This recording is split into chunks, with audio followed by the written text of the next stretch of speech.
I will show how to buy shares of Armstrong World Industries Inc., ticker AWI, using a broker as an example. Armstrong World Industries makes commercial sealing systems in building products and trades on NASDAQ under AWI. This is an educational overview, not financial advice. To buy shares, you need a brokerage account. We use eToro as a neutral example to demonstrate the steps. After signing up, you will need to verify your account with an identity document and add funds before placing a purchase. Use the platform search bar and type the ticker AWI to find Armstrong World Industries Inc.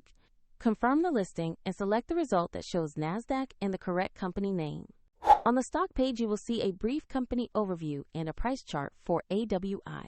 Double-check the name, ticker, and exchange to make sure it is the correct asset before proceeding. Click the Investor Buy button.